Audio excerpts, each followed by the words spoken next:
Hello friends, this is Gaurav. Welcome to our YouTube channel let's become teacher.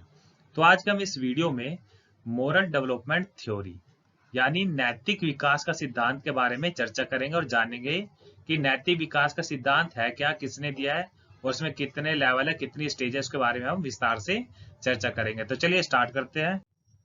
सबसे पहले जो है मोरल डेवलपमेंट थ्योरी। ये मोरल डेवलपमेंट जो थ्योरी है, नैतिक विकास का सिद्धांत जो है कोलबर्ग के द्वारा दिया गया था। और जो कोलबर्ग है वो अमेरिका के एक मनोवैज्ञानिक थे जिन्होंने नैतिकता का सिद्धांत या नैतिक विकास का सिद्धांत दिया था। तो अब जो है सबसे पहले हमारे मन में आता है कि नैतिकता क्या है, नैतिकता की मोरालिटी क्या है, मोरालिटी से हम क्या समझते हैं। तो मोरालिटी वह है कि यह वह गुण है, यह वह ट्रेट है जिससे हम सही और गलत, मतलब क्या राइट है और क्या रोंग है, मतलब नैतिकता का मतलब क्या राइट है और क्या रोंग है। तो इससे हम जो जो हमारे लिए राइट है या जो हमारे लिए रोंग है, तो बस वही हमारी क्या है, मोरालिटी है, नैतिकता है। तो बच्चे अपने सामाजिक परिवेश से नैतिकता और अनैतिकता को जानते हैं। सामाजिक परिवेश यानी सोशली, सोशल में वो ज्यादा इंटरेक्शन करते हैं, उसी के द्वारा वो सीखते हैं कि क्या सही है और क्या गलत है। तो सबसे अब स्टार्ट करते हैं हिंज की कहानी। हिंज हिंज की कहानी में क्या है कि हिंज की वाइफ जो है बहुत बीमार हो जाती है और उसके कुछ ऐसी डिजीज लग जाती है जिससे वो सिर्फ एक ही मेडिसिन से जो ठीक होगी। और वो मेडिसिन जो है एक ही मेडिकल स्टोर पे मिलती है, एक ही मेडिकल स्टोर पे मिलती है। तो हिंज के पास जो है उतने पैसे नहीं होते जिससे वो क्या कर सके, उसको दवाई को खरीद सके। सबसे पहले वो जाता है केमिस्ट के पास, मेडिकल स्टोर में जाता है और पूछता है कि ये दवाई कितनी है, दवाई कितने की है। तो वो ऐसे हम एज्यूम कर लेते हैं कितने की है, जैसे उसने बोला वो है 10,000 रुपए की, और उसका वैसे एक्चुअल प्राइस कितना होता है, 1,000 रुपए। वो 10 गुना दाम उसको बताता है क्योंकि वो सिर्फ उसी मेडिकल स्टोर पे मिलती है। तो हिंज के पास कितने थे, 1,000 रुपए थे सिर्फ। तो कहता है कि या आप मेरे को इतने 50% में दे दो, 5,000 की दे दो। वो 5,000 के मतलब इधर उधर से जुगाड़ करके वो ला सकता था, मगर वो मेडिकल स्टोर वाला कहता है कि नहीं, बिल्कुल नहीं, मैं सिर्फ इसको बेचूंगा तो मैं 10,000 में ही बेचूंगा। तो आपको अब इस कहानी से क्या समझ में आया। तो इस कहानी से ये समझ में आया कि या तो वो क्या करेगा, अपनी बीवी को मरने देगा, या क्या करेगा, उस दुकान से वो चोरी करेगा। तो चलिए स्टार्ट करते हैं अब। सबसे पहले क्या है, मोरल डेलीमा मतलब नैतिक दुविधा। नैतिक दुविधा में उसने क्या बोला है कि सही और गलत के बारे में डिसीजन ना लेने की स्थिति नैतिक दुविधा कहलाती है। अब जैसे जैसे हिंज के मामले में क्या था कि क्या सही है गलत, यदि वो चोरी करता तो क्या था, वो गलत था। यदि वो चोरी नहीं करता वो होता ठीक, नहीं यदि चोरी नहीं करता तो क्या उसकी बीवी तो फिर मर जाती। तो उसने क्या करा, चोरी का रास्ता अपनाया। तो उसके अकॉर्डिंग क्या, अगर हिंज हिंज अगर चोरी करेगा तो पुलिस पकड़ लेगी और नहीं करेगा तो उसकी बीवी मर जाएगी। तो वो क्या था, मोरल डिलेमा में आ गया था कि क्या सही है और क्या गलत है। तो मेरे को यदि मैं चोरी करूंगा तो पुलिस पकड़ लेगी, यदि नहीं करूंगा तो मेरी बीवी मर जाएगी। तो वो मोरल डिलेमा में था। नेक्स्ट है नैतिक तर्कना। नैतिक तर्कना का मतलब क्या है, मोरल रीजनिंग। मोरल रीजनिंग में क्या है कि सही और गलत के बारे में डिसीजन लेने में शामिल प्रक्रिया को नैतिक तर्कना कहते हैं। सही और गलत में किसी एक को चुनना, जैसे हिंज ने चोरी को चुना। अब जैसे वो सोच रहा है, यहाँ पे सोच रहा है कि चोरी, एक चोरी है और एक है बीवी, बीवी को सीधा मरने दे। अब जो इसके बीच में जो शामिल होने की प्रक्रिया, यदि वो कोई भी डिसीजन चुनेगा तो उसकी क्या होगी, रीजनिंग होगी। वो मतलब वो रीजनिंग कर रहा है, अपने दिमाग से सोच रहा है। कोग्निटिव कोग्निटिव आएगा इसमें, मतलब कोग्निटिव तरीके से सोच रहा है। मतलब कोग्निटिव रिलेटेड टू क्या, ब्रेन से रिलेटेड है, हेड से रिलेटेड है। वो सोच रहा है, मतलब उसी के बीच में जो वो आ रहा है, सोच से और चोरी के बीच में जो सोच रहा है वो उसकी क्या होगी, वो रीजनिंग होगी उसकी। तो मोरल रीजनिंग में आएगा कि सही और गलत में किसी एक को चुनना पड़ेगा, जैसे इंजन ने चोरी को चुना था। नेक्स्ट है कोरलबर्ग के सिद्धांत की आलोचना। जो अब जो भी कोई ना कोई सिद्धांत देता है उसकी आलोचना क्रिटिक जरूर होते हैं। तो इसका भी क्रिटिक हुआ था, कोलबर्ग के सिद्धांत जो है मोरल डेवलपमेंट का। तो इसका क्रिटिक किसने किया था, इनके सिद्धांत की आलोचना किसने करी थी, कैरोल गिलगिन ने करी थी। उन्होंने तर्क दिया था कि कोलबर्ग ने अपने एक्सपेरिमेंट में महिलाओं को यानी फीमेल को क्या किया है, कम प्रायोरिटी दी है, कम प्राथमिकता दी है, प्रायोरिटी जो उन्होंने क्या करी है उसको कम दी है।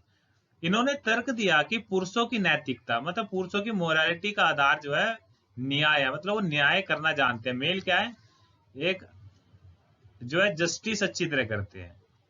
मेल को उन्होंने क्या बोला कि मेल जस्टिस अच्छी तरह करते हैं। फीमेल को क्या बोला कि वो घर के कामकाज अच्छी तरह करती है, हाउस होल्ड चोर्स अच्छी तरह करती है, और साथ के साथ वो क्या करती है, केयर अच्छी तरह करती है। तो इन्होंने बताया कि ये गलत है, मतलब इन्होंने आलोचना करी किसने, कैरोल गिलगिन ने। जबकि स्त्रियों की नैतिकता का आधार देखभाल, इन्होंने सिर्फ इन दोनों को प्रायोरिटी दी, किन्होंने, जो कोलबर्ग ने। मेल और फीमेल की मोरल रीजनिंग में कल्चर के डिफरेंस को इंपॉर्टेंस नहीं दी। अब इन्होंने आलोचना करी कैरोल गिलगिन ने, तो क्या कह रहे हैं कि मेल और फीमेल का जो मोरल रीजनिंग है, मतलब सोचने का जो तरीका है, उसमें उन्होंने जो है कल्चर को डिफरेंस को इंपॉर्टेंस नहीं दी। हाँ, तो चलिए स्टार्ट करते हैं। जो इनका लेवल है, लेवल इन्होंने जो है 3 दिए है। सबसे पहले लेवल है, लेवल 3 है और स्टेज 6 है, मतलब हर लेवल में 2-2 स्टेज दी है। अब आपसे क्वेश्चन में ये भी आ सकता है सीटेट के किसी में भी। तो जो है आपका कोलबर्ग के सिद्धांत जो है, कोलबर्ग का जो सिद्धांत है मोरल डेवलपमेंट जो है, उसमें कितने लेवल है, तो लेवल 3 है। और वो पूछ ले कि स्टेज कितनी है, स्टेज कितनी है हमारी, 6 है। तो सबसे पहली स्टेज क्या है, प्री कन्वेंशनल स्टेज, प्राक रूढ़िगत नैतिकता का स्तर। आपको हमेशा इसको इंग्लिश में याद करना है, हिंदी में आपको जो है कठिनाई होगी याद करने में। तो सबसे पहले कौन सी है, प्री। प्री मतलब जो सबसे पहले आती है, प्री कन्वेंशनल स्टेज, जो कितने से कितने वर्ष के बीच में है, 4 से 10 के वर्ष के बीच में है। इस अवस्था में नैतिकता, नैतिकता का मूल्य मतलब मोरालिटी जो है हमारी, सही और गलत की जो है सोचने की क्षमता क्या होती है, 0 होती है। यानी बच्चे को सही और गलत के बारे में पता नहीं होता। इस अवस्था में नैतिक तर्कना, नैतिक तर्कना का मतलब मोरल रीजनिंग दूसरे लोगों के मानकों के अनुसार होती है।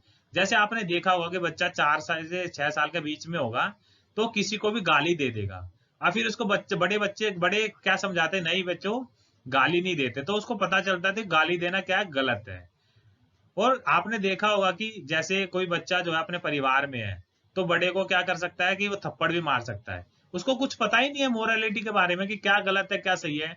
तब उसके घर में जब बताते हैं कि नहीं बेटा बड़ों को नहीं मारते, तब उसको पता चलता है कि वो बड़ों के क्या, दूसरों लोगों के मान को मतलब स्टैंडर्ड के अनुसार क्या करता है काम। यदि वो कह रहा है कि गलत है तो वो गलत होएगा, तो वो बताएंगे उसको। तो उसमें बांटा गया, इसमें इसमें बताया गया। अब इस अवस्था जो इस लेवल में क्या करें कि 2 भाग बांटे, 2 स्टेज में बांटा है। सबसे क्या है, पहले पनिशमेंट और ओबीडियंस, मतलब दंड और आज्ञा। दंड और आज्ञा का मतलब क्या है, जैसे आपके घर में कोई भी क्या है, मेहमान आया, तो मेहमान आते हैं तो बच्चे जो 4 साल से 6 साल के बीच में क्या है, उनको नमस्ते करनी पड़ती है। अब यदि वो नमस्ते नहीं करेगा तो उसके घर वाले क्या करेंगे, अब जाने दे इनको, फिर मैं तेरे को बताती हूँ। तो वो क्या करेगा, उसके डर से क्या करेगा, वो नमस्ते करेगा। मतलब क्या करेगा, यदि वो नमस्ते नहीं करेगा तो उसको क्या मिलेगी, पनिशमेंट मिलेगी, और उसी के कारण वो उनकी आज्ञा मानेगा। इसमें बच्चों की नैतिकता, नैतिकता सजा और आज्ञा पालन पर आधारित होती है। जब हिंज ने चोरी की तो बच्चे ने सोचा कि अगर मैं चोरी करेगा तो उसे सजा मिलेगी। देखो आपने इसमें बताया यदि चोरी करेगा तो उसकी सजा मिलेगी, तो मतलब यदि वो गलत काम करेगा तो उसको क्या मिलेगा, दंड मिलेगा। और यदि वो किसी की आज्ञा नहीं मानेगा तो उसको भी फिर वो क्या करेगा, उसको दंड मिलेगा। तो आपको इसके बारे में ये बताया है। नेक्स्ट है साधनात्मक सापेक्ष तथा उन्मुक्ता, मतलब इंस्ट्रूमेंट रिलेटिविस्ट इंडिविजुअलिज्म। अब इस स्टेज को कहते हैं टिट फॉर टैट की स्टेज। मतलब जैसे को तैसा, आपसे पूछ सकता है क्वेश्चन में कि जो टिट फॉर टैट, जैसे को तैसा वाली स्टेज कौन सी है, हमारी जो है प्री कन्वेंशनल स्टेज है, उसकी सेकंड स्टेज है, मतलब प्री कन्वेंशनल लेवल है और उसकी सेकंड स्टेज में। इस अवस्था को जैसे की तैसी भी कहा जाता है क्योंकि इसमें जैसा व्यवहार कोई उसके साथ करेगा वैसा ही वो खुद करेगा। आपने देखा होगा कि स्कूल स्कूल में यदि बच्चे का टिफिन कोई खा लेगा तो वो भी दूसरे बच्चे का खा लेगा। यदि कोई उसके लात मारेगा तो वो उसके दोबारा लात मारेगा। यदि उसको चिढ़ाएगा तो वो भी उसको चिढ़ाएगा, मतलब जैसे को तैसा टिट फॉर टैट करेगा उसके साथ, टिट फॉर टैट। जैसे एक बच्चे ने दूसरे बच्चे की पेंसिल तोड़ी, यदि एक बच्चा दूसरे बच्चे की पेंसिल तोड़ेगा तो दूसरा बच्चा भी क्या करेगा, उसकी क्या करेगा, पेंसिल को तोड़ेगा। जैसे आप इसमें बच्चों को देख रहे हो, खाना खिलाते हुए देख रहे हो, और इसमें क्या है, और नेक्स्ट में क्या है, पेंसिल वाला देख रहे हो। नेक्स्ट हमारा लेवल है कन्वेंशनल स्टेज। अब प्री के बाद क्या आएगा, कन्वेंशनल। कन्वेंशनल स्टेज जो हमारी 10 से 13 एज के बीच में होती है, 10 से 13 वर्ष के बीच में। इस अवस्था में बच्चे दूसरे लोगों के मानकों को मतलब स्टैंडर्ड, दूसरे लोगों के मानकों को अपने अंदर समावेश कर लेता है। मतलब ये सोशली इसमें सबसे ज्यादा सीखता है। आपके क्वेश्चन में आएगा कि किस लेवल में जो बच्चा है सबसे ज्यादा सीखेगा, मतलब सोशली से सबसे ज्यादा सीखेगा, क्योंकि वो थोड़ा सा बड़ा हो चुका है, 10 से 13 साल के बीच में हो चुका, तो इसमें समावित कर लेता है और तथा उसी के अकॉर्डिंग सही गलत का निर्णय करता है। यदि उसने देख लिया कि बड़े बच्चे ऐसे कर रहे हैं, और यदि यदि वो गलत काम को ऐसे कर रहा है, तो उसके लिए वो क्या होगा, वो सही होगा। तो इसमें क्या करेगा, वो सोशली ज्यादा से ज्यादा वो क्या करेगा, सीखेगा उनको। इस अवस्था को भी दो भागों में बांटा है, स्टेज 1 और स्टेज 2। तो सबसे पहले क्या है, good boy and bad girl. आप क्या करें, आपको स्कूल में देखा होगा कि वो कैसे काम करेगा। यदि मैं अच्छा काम करूंगा तो मैं गुड बॉय कहलाऊंगा, और यदि गलत काम करूंगा तो बैड बॉय कहलाऊंगा। तो दूसरों के साथ भला बनकर मतलब अच्छा बनकर अनुमोदन अर्जित, मतलब उसका अर्न अप्रूवल करता है, मतलब कि हाँ क्या अटेंशन वो कर सकता है कि हाँ देखो उसने कितना अच्छा काम करा है, अब सब उसके लिए ताली बजाएंगे, क्या करेगा वो गुड बॉय या गुड गर्ल बन जाएगा। अब ये कह रहे गोल्डन रूल का विचार भी इसी अवस्था में आता है। तो किस अवस्था में आता है ये, कन्वेंशनल में आता है हमारा। नेक्स्ट है स्टेज 2, कानून एवं व्यवस्था उन्मुक्ता, मतलब law and order. Law and order के बारे में इसी में सीखता है। यदि वो अपने पापा के साथ कार में जा रहा है और रेड लाइट होगी, तो मतलब वो पता करेगा कि हाँ रेड लाइट पे हमें रुकना है, मतलब लॉ एंड ऑर्डर के बारे में वो सीखेगा। यदि पापा ने बेल्ट नहीं लगा रखी और ट्रैफिक पुलिस वाले ने चालान काट दिया, तो उसको पता चल जाएगा कि बेल्ट नहीं लगाऊंगा गाड़ी में तो मेरा चालान कट सकता है। तो मतलब वो ऐसे आगे भी उसको काम करेगा वो।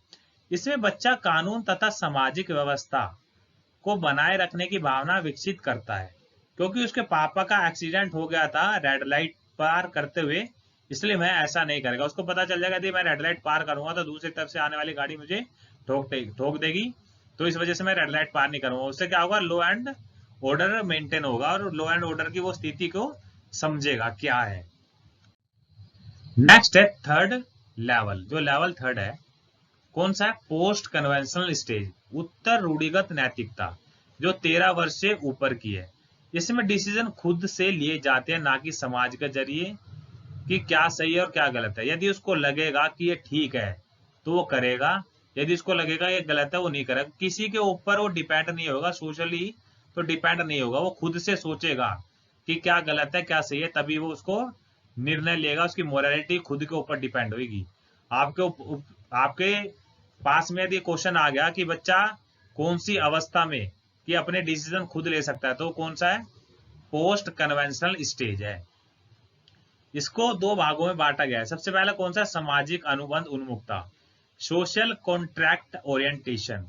इसमें कुछ और यह मानते हैं कि नियम लोगों के भले के लिए है। अगर किसी नियम के किसी का नुकसान होता है तो ऐसे नियम को तोड़ देना चाहिए।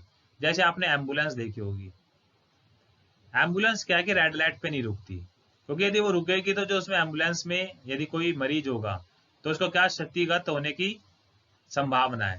क्षतिगत का मतलब कि कुछ भी हो सकता है उसके साथ। तो कह रहे हैं यदि ऐसे कानून बनाए गए तो यदि किसी का नुकसान हो रहा है तो उसको हम कानून को तोड़ सकते हैं। तो अगर रेड लाइट तोड़कर उसके पापा की जान बच सकती है तो उसे तोड़ देना चाहिए। मतलब जैसे मैंने आपको एम्बुलेंस का एग्जांपल दिया, वैसे ही बहुत सारे एग्जांपल हैं।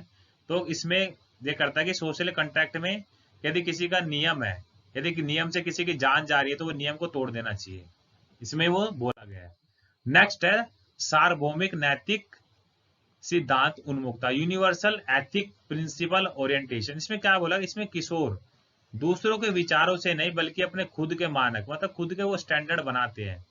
स्टैंडर्ड का मतलब क्या है कि मेरे को उसके जैसा बनना है, मतलब किसी को वो रोल मॉडल मान लेंगे, रोल मॉडल मान ले, किसी ना किसी का तो रोल मॉडल कुछ ना कुछ होता ही है। तो उसने कहा कि जैसे मेरा रोल मॉडल है भगत सिंह जी, तो इसमें क्या है कि मानकों के अनुसार व्यवहार करता है, मतलब खुद से अपने क्या बना लेगा, वो स्टैंडर्ड बना लेगा। उसके अंदर उसकी मोरालिटी उसके स्टैंडर्ड के अकॉर्डिंग डिपेंड करेगी कि वो उसके स्टैंडर्ड में क्या मोरालिटी, क्या सही है क्या गलत है। वो उसको डिपेंड करेगी। इसमें किशोर दूसरे के फायदे के लिए अपनी जान पर भी खेल सकते हैं। जैसे भगत सिंह है, यदि ये नहीं होते तो हमारा देश आजाद नहीं होता। ये भी एक क्रांतिकारी थे। यदि इनकी माँ कहती कि नहीं बेटा ऐसे नहीं करना, ये वो होगा, तो मतलब वो अपने खुद के रोल मॉडल, अपने स्टैंडर्ड नहीं बना पाते। तो दोस्तों आज की वीडियो में इतना ही। यदि आपको वीडियो पसंद आई है तो लाइक करें, शेयर करें और सब्सक्राइब करें। वीडियो को बनाने में बहुत मेहनत लगती है, प्लीज सब्सक्राइब करें और लाइक भी करें। धन्यवाद।